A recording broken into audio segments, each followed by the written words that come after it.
Board exam 2026 की दृष्टि से केमिस्ट्री के टॉप महत्वपूर्ण प्रश्न सभी विद्यार्थी इस क्लास को शुरू से लेकर अंत देखिएगा, क्योंकि इस क्लास से बहुत सारे क्वेश्चन 12th एग्जाम में रहेंगे। चलिए सभी विद्यार्थी क्वेश्चन नंबर 1 की तरफ बढ़ते हैं। क्वेश्चन नंबर 1 यहाँ पर, किसी वस्तु पर कुल आवेश हो सकता है। क्वेश्चन नंबर 1 का सही उत्तर होगा ऑप्शन नंबर डी, 3.2 × 10⁻19 कूलम।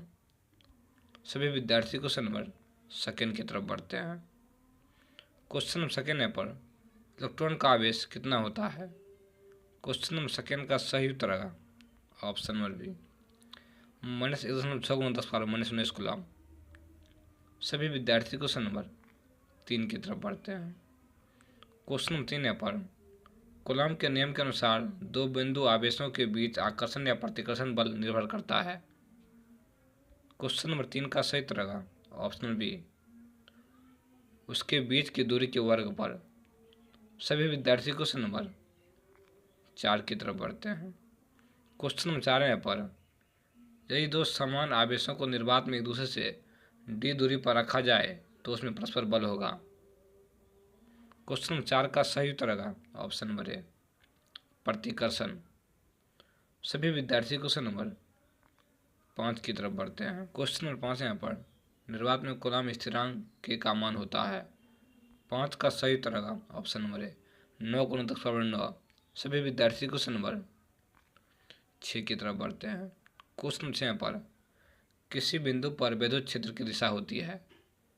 6 का सही उत्तर होगा ऑप्शन नंबर बी, ऋण आवेश की ओर। सभी विद्यार्थी क्वेश्चन नंबर 7 की तरफ बढ़ते हैं। क्वेश्चन 7 पर, गॉस का प्रमेय किससे संबंधित है। 7 का सही उत्तर होगा ऑप्शन बी, विद्युत क्षेत्र से। सभी विद्यार्थी क्वेश्चन नंबर 8 की तरफ बढ़ते हैं। क्वेश्चन नंबर 8 पर, यदि किसी बंद पृष्ठ के भीतर कुल आवेश शून्य हो तो पृष्ठ से गुजरने वाले फ्लक्स होगा। 8 का सही उत्तर होगा ऑप्शन नंबर सी, 0। सभी विद्यार्थी क्वेश्चन नंबर 9 की तरफ बढ़ते हैं। क्वेश्चन नंबर 9 पर, किसी बिंदु पर विद्युत क्षेत्र की SI इकाई क्या है। 9 का सही उत्तर होगा ऑप्शन सी, ए बी दोनों इसका आंसर होंगे, ए बी दोनों। सभी विद्यार्थी क्वेश्चन नंबर 10 की तरफ बढ़ते हैं। क्वेश्चन 10 पर, यदि किसी चालक गोले पर कुल आवेश Q हो तो किसी सतह पर विद्युत क्षेत्र होगा। क्वेश्चन नंबर 10 का सही उत्तर होगा option number B, Q = 4πε0r²। सभी विद्यार्थी क्वेश्चन नंबर 11 की तरफ बढ़ते हैं।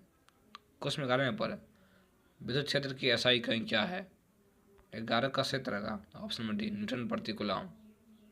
सभी विद्यार्थी क्वेश्चन नंबर 12 की तरफ बढ़ते हैं।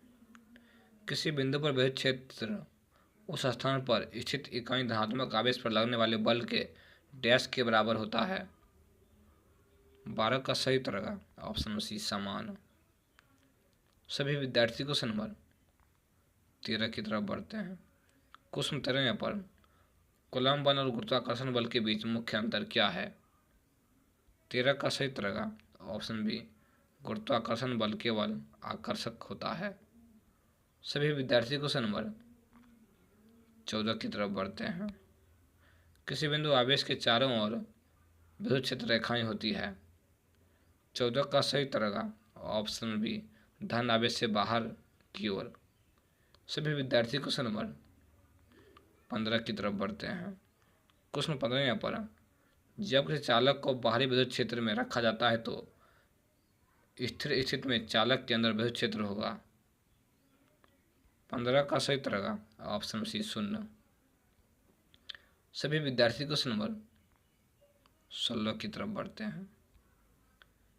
यदि कोई आवेशित वस्तु पृथ्वी से जुड़ी जाती है तो उसका आवेश, इसका सही उत्तर होगा ऑप्शन नंबर सी, 0 हो जाएगा। सभी विद्यार्थी क्वेश्चन नंबर 17 की तरफ बढ़ते हैं। किस सतह से गुजरने वाला कुल फ्लक्स निर्भर करता है। 17 का सही उत्तर होगा ऑप्शन बी, सतह के भीतर कुल आवेश पर। सभी विद्यार्थी क्वेश्चन नंबर 18 की तरफ बढ़ते हैं। यदि दो समान आवेशों के बीच की दूरी दुगुनी कर दी जाए तो उसके बीच का बल होगा।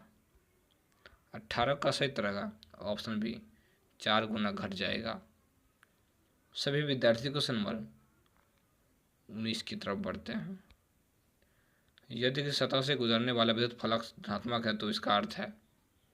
19 का सही रहेगा ऑप्शन बी, सतह के भीतर कुल आवेश धनात्मक है। सभी विद्यार्थी क्वेश्चन नंबर 20 की तरफ बढ़ते हैं। यदि एक आवेश कण स्थिर है तो उसके और कौन सा क्षेत्र उपस्थित होगा। 20 का सही रहेगा ऑप्शन नंबर ए, केवल विद्युत क्षेत्र। सभी विद्यार्थी क्वेश्चन नंबर 21 की तरफ बढ़ते हैं।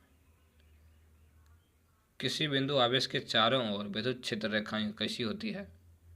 21 का सही रहेगा ऑप्शन नंबर सी, रेडियल।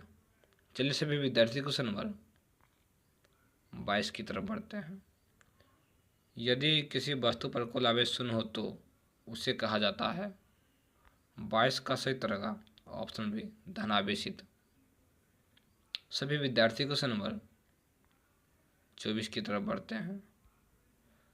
किसी चालक गोले के अंदर विद्युत क्षेत्र का मान होता है। 24 का सही रहेगा ऑप्शन नंबर ए, 0। सभी विद्यार्थी क्वेश्चन नंबर 25 की तरफ बढ़ते हैं। क्वेश्चन 25 है पर कूलम्ब बल और गुरुत्वाकर्षण बल में मुख्य अंतर क्या है। 25 का सही रहेगा ऑप्शन नंबर ए, केवल कूलम्ब बल आकर्षक और प्रतिकर्षण दोनों हो सकता है। सभी विद्यार्थी क्वेश्चन नंबर 26 की तरफ बढ़ते हैं। क्वेश्चन 26 पर यदि एक छोटी वस्तु को स्थिर विद्युत क्षेत्र में रखा जाता है तो उस पर कार्य करने वाला बल। इसका सही रहेगा ऑप्शन नंबर डी, आवेश वस्तु पर विद्युत क्षेत्र के कारण लगेगा।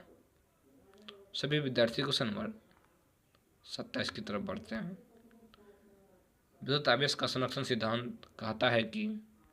27 का सही रहेगा ऑप्शन नंबर है, विद्युत आवेश न तो उत्पन्न हो सकता है और न ही नष्ट हो सकता है।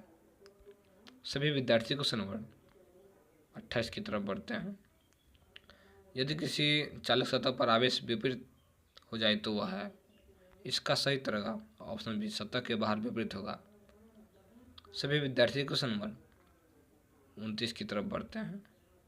यदि दो आवेशों के बीच की दूरी आधी कर दी जाए तो उसके बीच का कूलम्ब बल।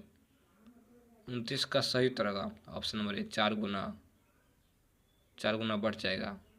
सभी विद्यार्थी क्वेश्चन नंबर 30 की तरफ बढ़ते हैं। किसी चालक में विद्युत क्षेत्र की तीव्रता होती है।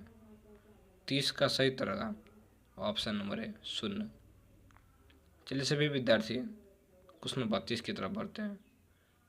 पृथ्वी को एक चलायमान माना जाता है क्योंकि। पृथ्वी को एक चालक माना जाता है क्योंकि।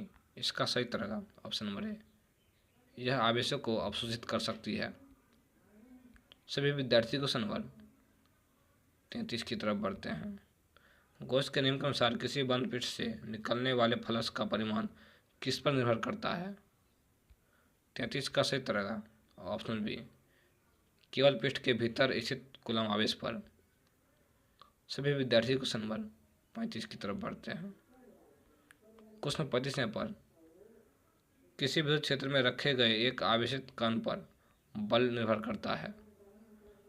35 का सही रहेगा ऑप्शन बी, विद्युत क्षेत्र की तीव्रता पर। जो विद्यार्थी यहाँ तक क्लास कर लिए हैं वो विद्यार्थी केमिस्ट्री के चैप्टर 1 से बहुत सारे क्वेश्चन एग्जाम में सही कर लेंगे। फिर chemistry, biology, Hindi, English, math सभी विषय का क्लास देखने के लिए हमें फॉलो करें, सब्सक्राइब करें। धन्यवाद।